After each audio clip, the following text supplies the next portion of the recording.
Buenos días, grupo de Nuevo Testamento 2. Antes que nada, muchas felicidades. Espero que todos estén pasando unas felices Pascuas, todos en la alegría de la resurrección del Señor. Y vamos a seguir con nuestros temas de nuestra clase. Vamos a iniciar con nuestra oración al Espíritu Santo. Ven, Espíritu Santo, llena los corazones de tus fieles y enciende en ellos el fuego de tu amor. Envía, Señor, tu Espíritu y todo será creado y se renovará la faz de la tierra. Oh Dios, que por medio del Espíritu Santo fuiste creando todas las cosas y guiando la historia y bajo su inspiración tu pueblo fue escuchando y escribiendo tu palabra. Mándanos, Señor, ese mismo Espíritu para que nos dé su luz y su fuerza durante este curso a fin de que podamos comprender y poner en práctica tu palabra en nuestra vida. Te lo pedimos por nuestro Señor Jesucristo, que siendo Dios vive y reina en unidad del Espíritu Santo y es Dios por los siglos de los siglos. Amén. Gloria al Padre, al Hijo y al Espíritu Santo, como era en un principio, ahora y siempre, por los siglos de los siglos. Amén. Bueno, pues vamos a iniciar nuestro curso. Habíamos concluido el tema. En la clase pasada, lo último que vimos fue la carta a los Corintios, me parece. La segunda, vimos primera y segunda carta a los Corintios. Entonces, hoy nos toca ver el curso. Ya empezamos con las cartas de la cautividad. La carta a los Corintios se piensa que se escribió cuando San Pablo estaba terminando prácticamente su tercer viaje misionero. Entonces ya estas cartas, por las fechas, por los temas que trata y todo, se considera que ya fueron escritas pues algunas en las diversas etapas en que él estuvo en cautiverio y otras ya en su último periodo de cautiverio cuando es llevado a Roma. Estas cartas son las cartas de Filipenses, Colosenses, Efesios y Filemón. Yo espero que también este tema lo veamos en 2 clases, porque aunque nuestro texto lo trata de una manera muy breve, a mí me gustaría que quedara un poquito más detallado, como hemos estado mirando las otras cartas, aunque lo hagamos en 2 etapas, ¿no? O sea, en 2 clases. Bueno, entonces, antes que nada, iniciamos, como es nuestra costumbre, con este recordatorio del tema anterior, para que volvamos a entrar en la dinámica de lo que estamos leyendo, ¿verdad? Nos dice: ¿cuáles son los principales temas tratados en la primera carta a los Corintios? Recuerdan que vimos las divisiones internas cuando estaban: yo soy de Pablo, yo soy de Apolo, yo soy de cualquier persona, tomando partido por aquellos de quienes habían recibido la evangelización. Entonces, San Pablo pues les hace una reconvención muy firme en esta carta, ¿verdad?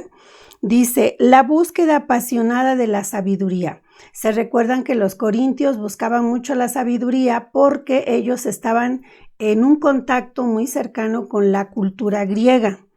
Dice: desórdenes morales. ¿Se recuerdan de aquel caso que él menciona del incesto existente entre un papá y un hijo que están compartiendo a la misma mujer? Tendencias opuestas, o sea, donde unos creían en que ya está pronta la venida del Señor, otros no. Había quienes creían en la resurrección, quienes no creían en la resurrección. Entonces había mucha contradicción por ahí. Divisiones en la celebración eucarística. La situación de que llegaban al convivio previo a la celebración eucarística, y entonces había quienes hacían unas grandes comilonas y había personas que no comían porque eran muy pobres. Entonces pues San Pablo les reconviene y les dice que deben de compartir o dejar comido en su casa y ya nada más ir a la celebración eucarística, ¿verdad? Los carismas en la iglesia de Corinto. Nos habla de los carismas, de que todos los tenemos que poner al servicio de nuestros hermanos, pero también habla de la jerarquía entre los carismas, que nos dice que todos los carismas son importantísimos. Inclusive hace una semejanza con lo que es el cuerpo, o sea, todas las partes de nuestro cuerpo son importantísimas, pero hay unas que, pues, vamos, sin esas no podemos estar, ¿verdad? Sin esa, pues como que lo demás no nos va a servir mucho. Y en este caso, él habla de la jerarquía de los carismas, refiriéndose a que el más importante es el amor, la caridad en este caso. Luego nos habla de la resurrección de los muertos. ¿Cómo va a ser la resurrección de los muertos? O sea, que va a ser no solamente una resurrección espiritual, sino también física. Luego nos habla, pues básicamente es eso, porque aquí yo lo tenía un poquito en desorden, donde nos habla en la jerarquía de los carismas. Bueno, entonces esos son los temas que básicamente vimos con un poco de detalle en el tema anterior. Luego nos dice, ¿qué disposiciones debe de tener un apóstol para cumplir con su misión evangelizadora? ¿Se recuerdan que hablamos de que los catequistas, por ejemplo, era muy importante que como que se meditaran estas cartas, porque en estas se da mucho, digamos, el perfil que debe de tener un evangelizador para que la palabra del Señor llegue? Hablábamos de que es bueno encomendarnos al Espíritu Santo, pero sí también es importante que nos preparemos y sobre todo hacer muchísima oración, porque no somos nosotros los que hablamos, sino finalmente es Dios quien por el Espíritu en nosotros va a tratar de hacer llegar su palabra a todos los demás. Entonces, aquí nos dice, ¿cuál es el perfil de ese apóstol? Dice, la disposición de llevar a todos el buen olor de Cristo, o sea, llevar la palabra de Cristo, las cosas buenas, no que Cristo tuviera cosas malas, ¿verdad? Pero a veces nosotros, cuando no estamos bien centrados en lo que vamos a hacer, podemos dar una mala imagen, un mal testimonio de Jesucristo.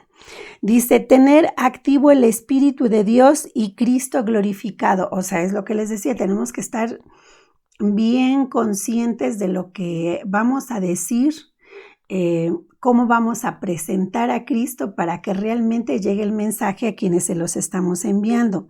Presentarnos como hombres frágiles y humildes, sin defensa ni apariencia. O sea, no llegar soberbios, no llegar con aquella idea como de que, yo me las sé todas, yo sé mucho y ustedes no saben nada, ¿no? O sea, yo soy aquí el mero, no, nada de eso. Tenemos que llegar con sencillez, con humildad. Y dice, ¿por qué? Porque entre más débiles y frágiles nos presentemos al presentar la palabra del Señor, la palabra de Dios resalta más. Porque lo que nosotros lleguemos a poder llevar a las personas, lo que podemos realmente transmitirles, ya no se va a ver como algo que yo tenga el poder o el logro o la sabiduría de haberles enseñado algo, sino todo va a ser a través de Dios. O sea, es Dios el que va a hacer las cosas, no ninguno de nosotros. Entonces, entre más sencillos y más humildes nos presentemos, la palabra del Señor brilla más. Bueno, entonces ese es el breve recordatorio que tenemos del tema anterior. Ahora ya entramos de lleno a nuestro tema y empezamos a analizar las cartas. Son 4 cartas. Yo les voy a dar primero, como lo he estado haciendo en los temas anteriores, les doy el panorama general. Este panorama general que yo les doy al inicio de cada una de las cartas, generalmente trato de abarcar todo aquello que está en nuestro texto en lo que dice apéndice. Si se han fijado, todas las cartas al final, después del cuestionario de evaluación y todo, hagan de cuenta que ya nos dieron la clase, viene algo que dice anexo o apéndice según. Y ahí viene la descripción que yo aquí les hago al principio. Podrían pensar por qué nos la pone al principio si en el texto está al final, ¿verdad?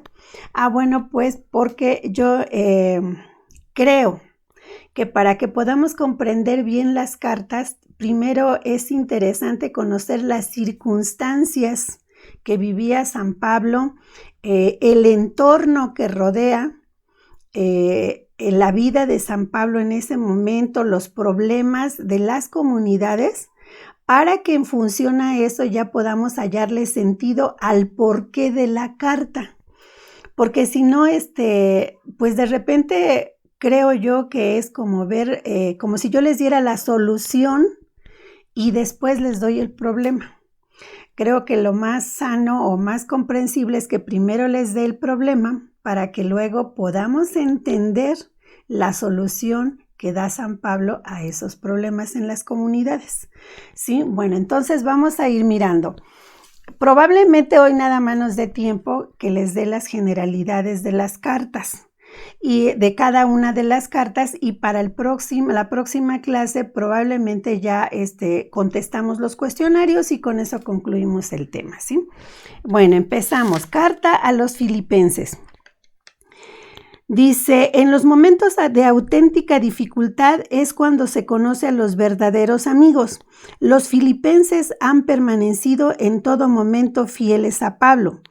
Cuando Pablo pasó por esa comunidad hacia el año 49 después de Cristo, la mayoría de sus habitantes eran de origen latino y el número de judíos era escaso, pues no existía ni siquiera una sinagoga.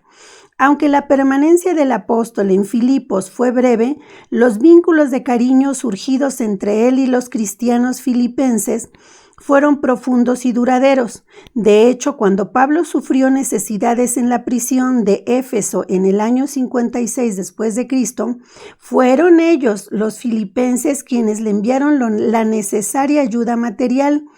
Precisamente desde la cárcel contesta por carta a la generosidad de los filipenses. Los estudiosos señalan que la actual carta a los filipenses puede ser el resultado de unir varias cartas escritas a la comunidad de Filipos por diferentes motivos y en diversos momentos. El tono siempre resulta personal y cercano, mostrando la gran cordialidad existente entre el autor y sus destinatarios. El apóstol toca con su enseñanza la esencia de la fe cristiana al proponer a los filipenses el único modelo posible, el mismo Señor Jesucristo. La vida de la comunidad tiene que girar necesariamente en torno a Él y a su misterio, y esto se conseguirá de una forma perfecta cuando se busque la concordia y se vive en continuo crecimiento espiritual. ¿Qué nos está diciendo acá? Que esta carta realmente es una carta en donde se piensa que están unidas varias fragmentos o fueron cartas muy breves que las unieron también y que formaron una sola carta.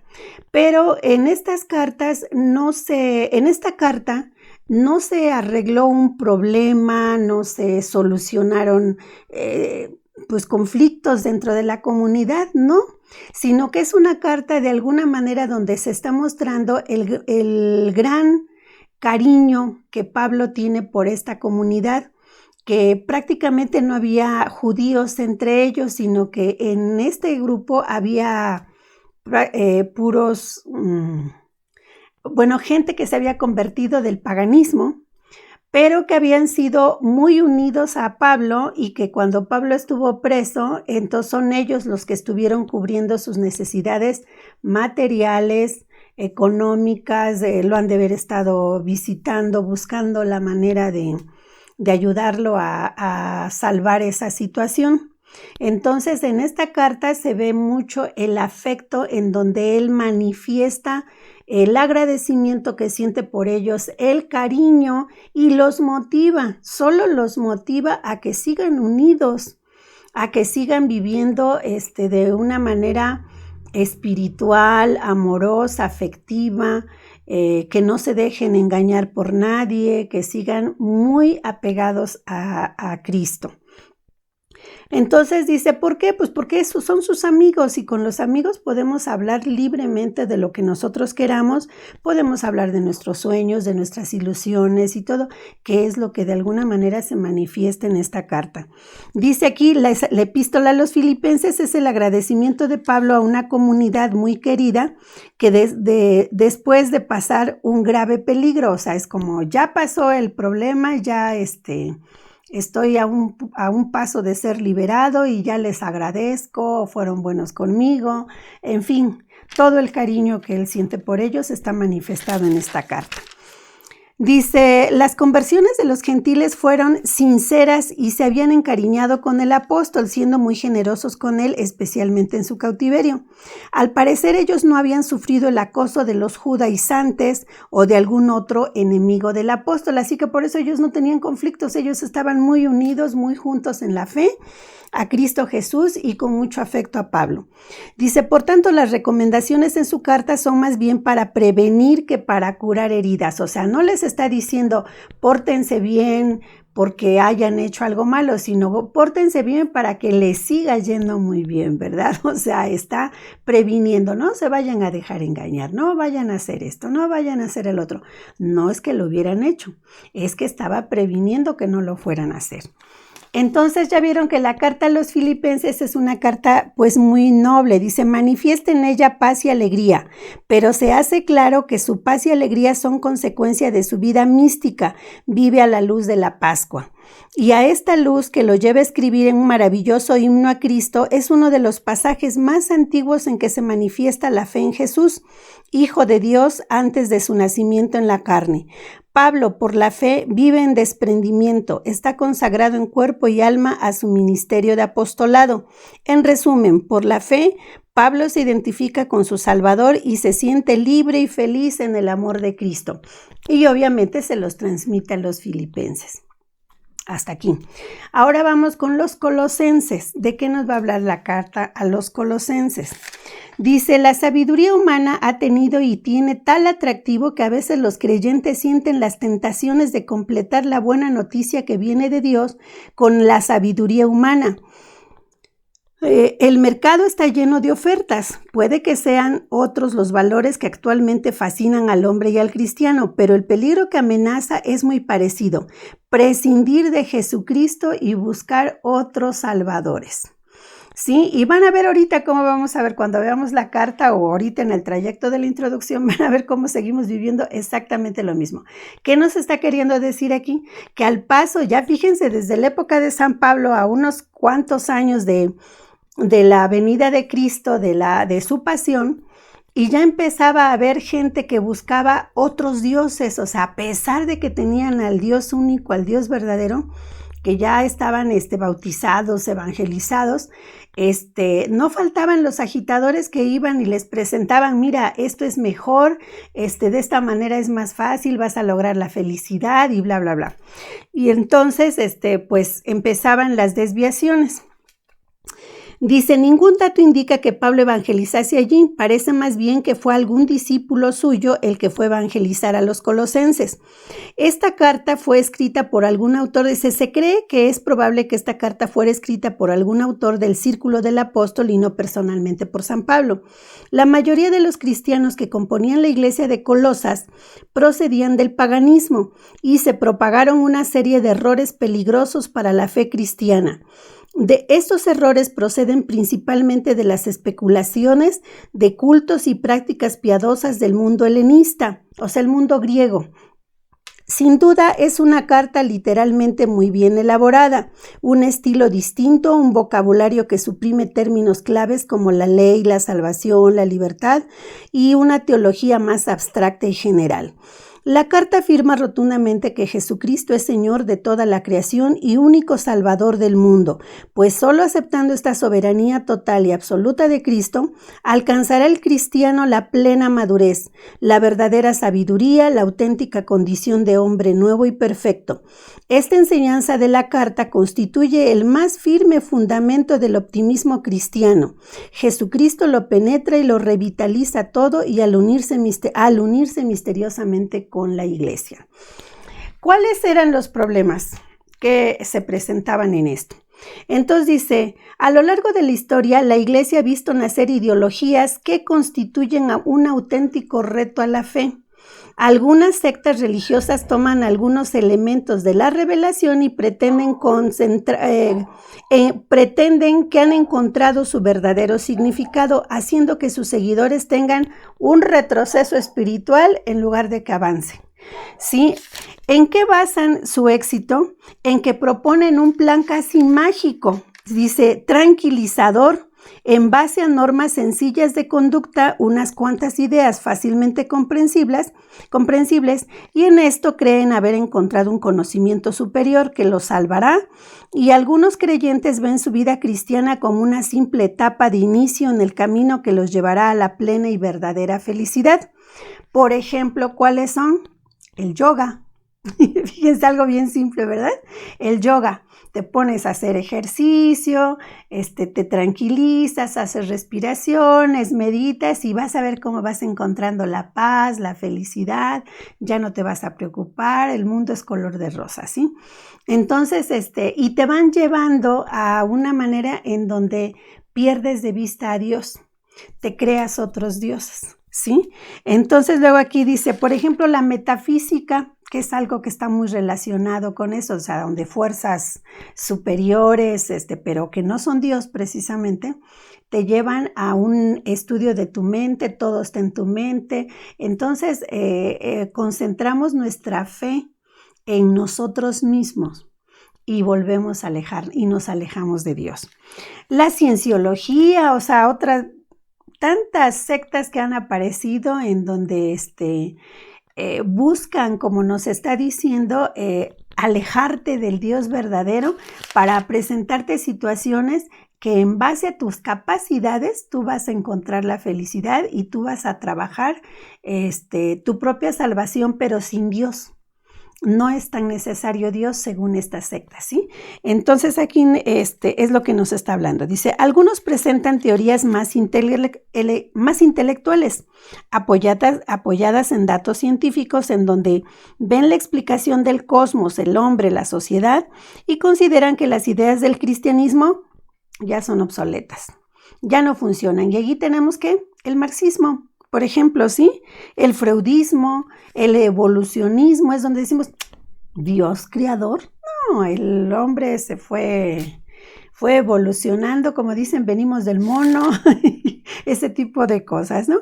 Entonces, como tienen cierta base científica, las personas, normalmente en estas caen las personas que son más, que quieren comprobación científica de todo lo que se les diga. Entonces, si en su opinión no encuentran una comprobación científica en la fe, entonces la fe no sirve y buscan otro tipo de cosas, ¿sí?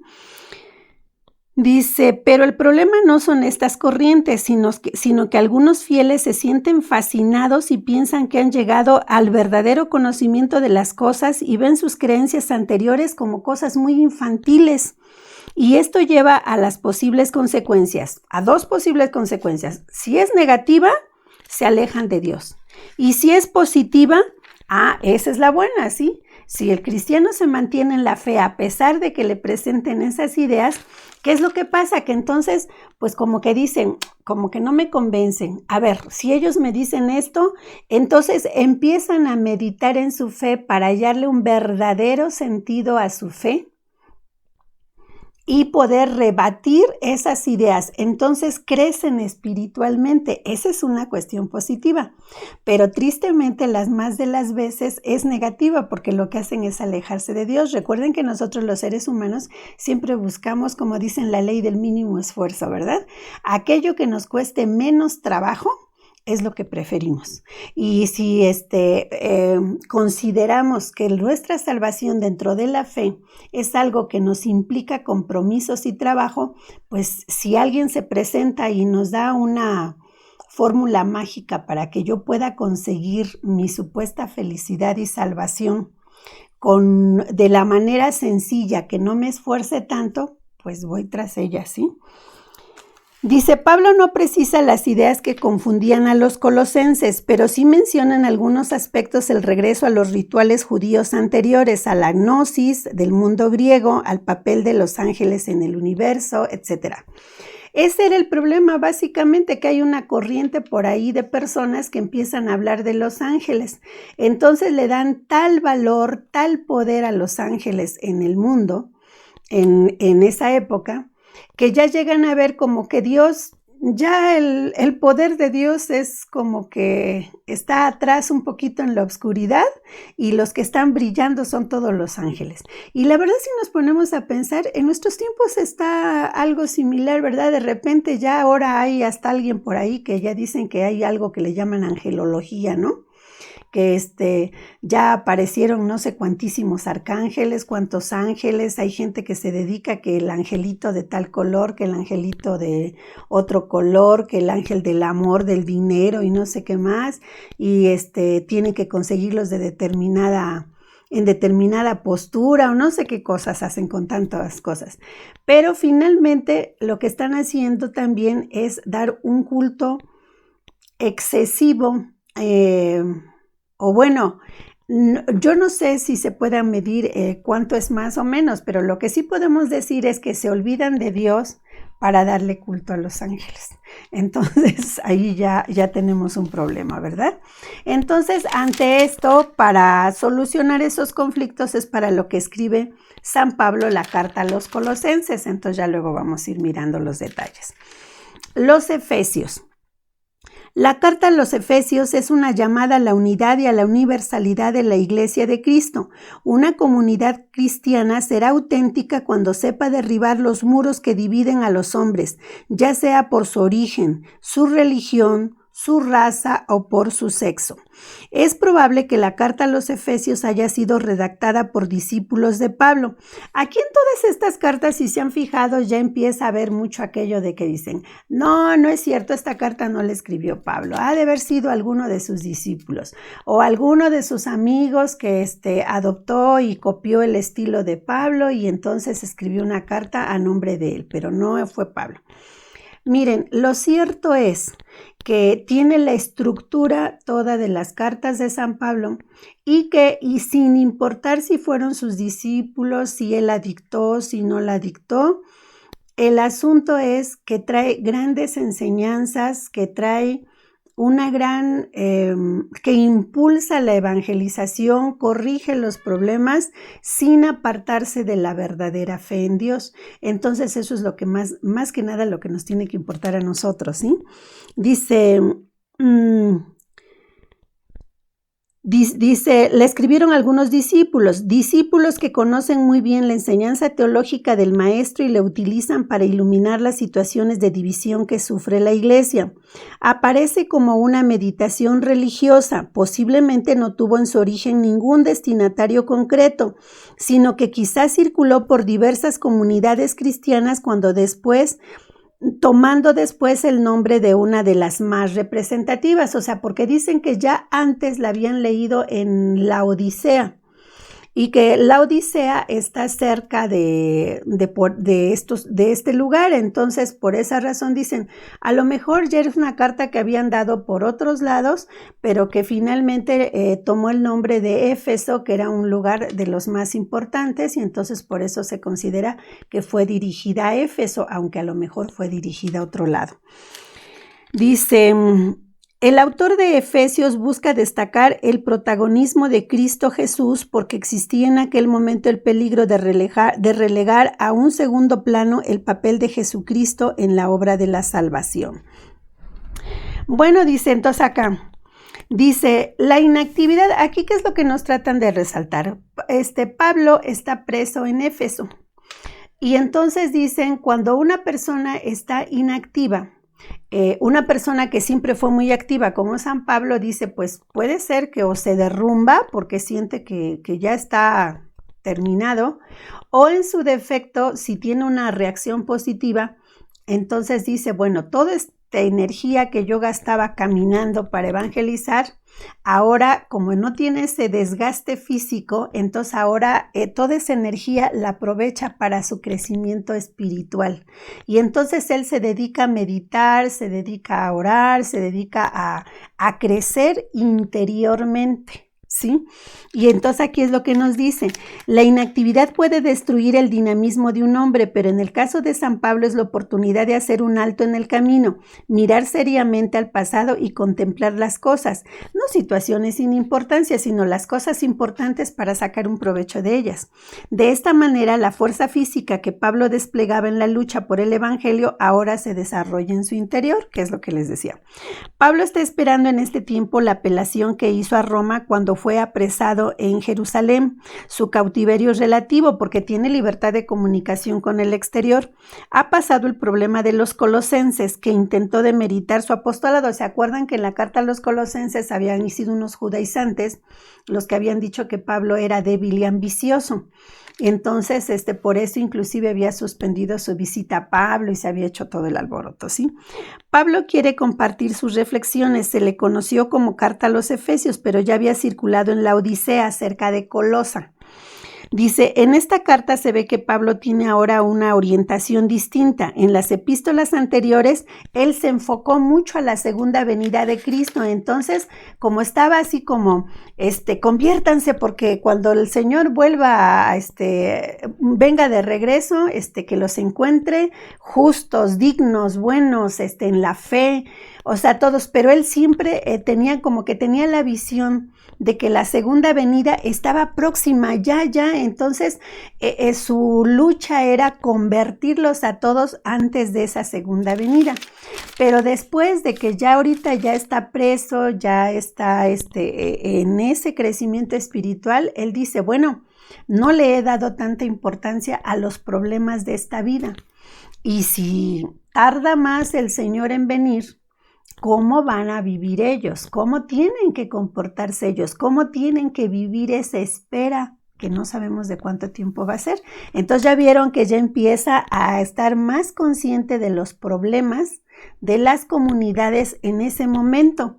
Ya la venida de Cristo ya la ve como, pues de alguna manera como algo que va a suceder, desde luego, pero ya es importante que ellos, ya no solamente es la conversión, sino es cómo van a vivir, cómo van a tener esa espera en la fe, en la esperanza.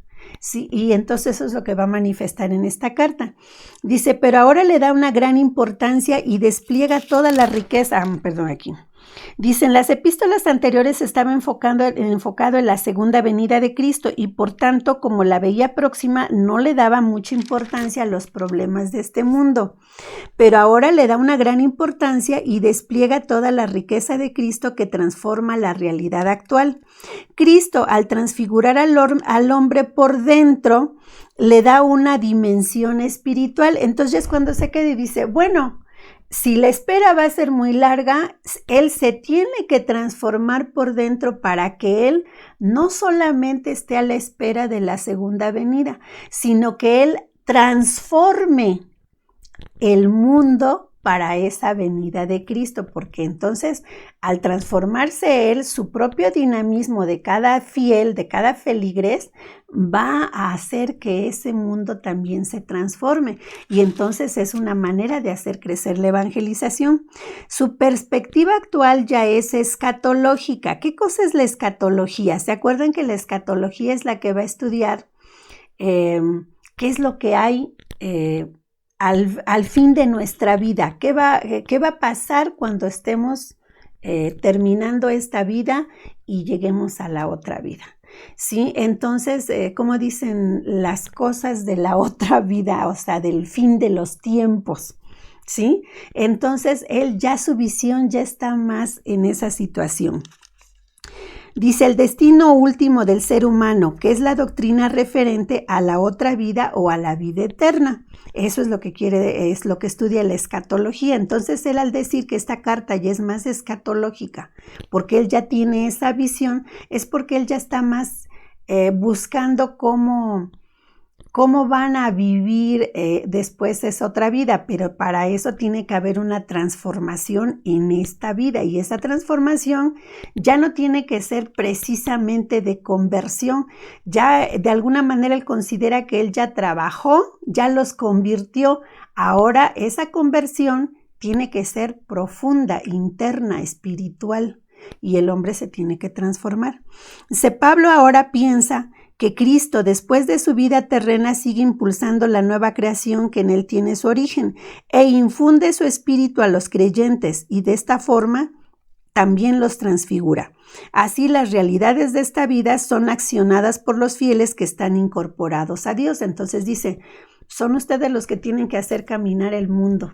Dentro de ese mundo pues está la transformación espiritual interna de todos los demás, pero son ustedes los que tienen que hacer esos cambios, ¿sí? Pablo nos presenta aquí el sentido del amor humano, del matrimonio, de la esposa amada, y así concluye que todas las criaturas llegan a ser un reflejo de Dios. O sea, aquí ya en esta carta es donde él ya empieza a hacer la analogía de cómo es la iglesia, que la iglesia es la esposa amada de Cristo. Cristo se casa con la iglesia. Por lo tanto, la familia es una iglesia doméstica, ¿verdad? Porque también está el padre que va a amar a los hijos, la madre amorosa que cuida a esos hijos. Entonces ya empieza a hacer esas analogías de lo que es la iglesia, el amor, el matrimonio, la esposa, todas estas situaciones. Entonces ya todas estas están manifestadas en la carta a los Efesios. Finalmente tenemos la carta a Filemón. Es una carta muy breve, pero se trata también un tema muy importante. Aquí ya vamos a hablar de la dignidad del hombre.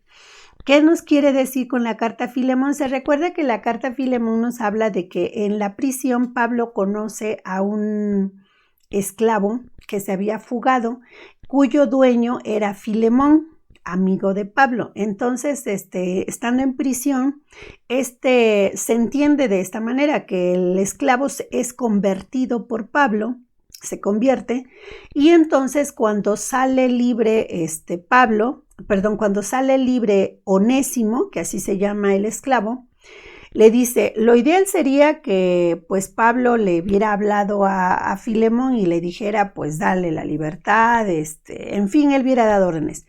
Pero lo que nos están manifestando en esta carta es que era una situación interna de la comunidad en donde la esclavitud no se veía como un mal. Estaban tan acostumbrados a tener esclavos las personas que no podían ser unos buenos cristianos, pero tener esclavos. Entonces Pablo tiene que tocar con mucho tacto el tema de a Filemón pidiéndole la libertad de Onésimo, sin herir de alguna manera la sensibilidad, la manera de pensar, porque no nada más se trataba de Filemón, estamos hablando de que todas las comunidades en la antigüedad, para ellos era muy común la esclavitud. Entonces Pablo trata de manejarlo desde lo que es la dignidad humana, o sea, ante Dios todos somos iguales. Por lo tanto, no es que le diga a Filemón, dale la libertad, pero al estarle diciendo que todos somos iguales, de que todos tenemos la misma dignidad ante Dios, pues como que le abre la puerta para decirle, tú sabrás si lo quieres tener como esclavo o le quieres dar la libertad. De eso es de lo que nos va a hablar la carta a Filemón. Bueno, entonces ya vieron que fue así como que muy rápido, muy breve estas cartas y ya creo que tenemos muy claros los temas que trata cada carta. Vamos a empezar a ver lo de los cuestionarios. Aquí viene una actividad en la página 99, que es la que está un poquito más larga. Si ustedes se dan cuenta, estas actividades son muy laboriosas y de mucha lectura, de mucho escribir. Podría decirles que no las hicieran, pero también es cierto que cuando nosotros nos ponen estas actividades, eso nos obliga a leer las cartas, que de otra forma no las leeríamos tanto. Entonces, como acá nos ponen que tenemos que investigar, leer ciertas citas, para luego contestar lo que nos están preguntando acá, eso nos obliga a leerlas. Y se nos hace menos pesado que si agarramos el libro y sin que tengamos una razón específica, nos leemos la carta, ¿sí? Entonces vamos a empezar. Nos habla acá de que tenemos que trabajar con 4 equipos, pero ya vemos que nosotros somos equipo único y tenemos que contestar los 4. Entonces, en la primera nos dice que leamos Filipenses 2 del 1 al 11. Yo les hago como les he hecho de costumbre, que yo nada más les doy un resumen de una sinopsis de lo que tratan esa cita bíblica y esperando que ustedes lean la cita bíblica para que vean, ya les quede un poquito más claro en función a lo que yo ya les expliqué. Yo creo que nada más nos va a dar tiempo ver una pequeña partecita de estas porque ya tenemos 40 minutos, ¿sí? Dice, este tema nos habla de la unidad en la humildad. Dice, vivan en la humildad, que es base de la caridad, porque de ahí viene la verdadera gloria. Eso es lo que trata esta cita. Así ocurrió con Cristo, que siendo igual a Dios, se hizo hombre, se despojó de su condición divina para hacerse hombre, siervo hasta la muerte, y con ello adquirió el título de Señor. Porque dice, adoptó una muerte, pero no solamente la muerte como cualquier persona, sino una muerte de cruz. Dice, y abajándose hasta permitir esa tortura, esa pasión en esa muerte de cruz, con eso alcanzó él el título de Señor, donde está ese hermoso himno que nos dice, para que todo, fíjense, les voy a leer solo un pedacito porque la verdad está bellísimo, que es el himno del que nos habla acá, Filipenses 2 del 1 al 11. Efesios, aquí está, Filipenses 2 del 1 al 11. Escuchen esto que nos dicen. Dice, el cual, siendo de condición divina, no retuvo ávidamente el ser igual a Dios, sino que se despojó de sí mismo tomando condición de siervo, haciéndose semejante a los hombres y apareciendo en su porte como hombre, y se humilló a sí mismo obedeciendo hasta la muerte y una muerte de cruz. Por lo cual Dios lo exaltó y le otorgó el nombre que está sobre todo nombre, para que al nombre de Jesús toda rodilla se doble en los cielos, en la tierra y en los abismos, y toda lengua proclame que Cristo Jesús es Señor, para gloria de Dios Padre. Entonces, ahí está hablando de la humildad. Imagínense la humildad de un Dios, de nuestro Dios, que se abaja para convertirse en hombre, acepta dentro de esa humanidad, de esa naturaleza humana, una muerte tan ignominiosa, por la palabra no me sale, dice, para aceptar una muerte de cruz, con tanta humillación, con tanto martirio, dice, y con eso que nosotros pensaríamos que él estaba ya en el suelo, Dios lo levanta y lo exalta sobre todo el mundo, para que todo mundo doble la rodilla y lo reconozca como nuestro Señor. Señor con S mayúscula. ¿Sí? Entonces, eso es de lo que nos está hablando este texto. Ahora ya vamos a contestar en función a este texto las preguntitas que nos hacen. Dice, Pablo anima y exhorta a los cristianos de Filipenses. ¿De qué les habla?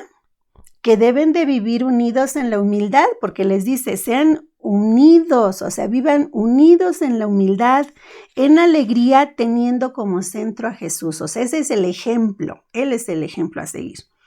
Dice, ¿de qué habla en la exhortación que hace Pablo en el texto de Filipenses 2, del 1 al 4?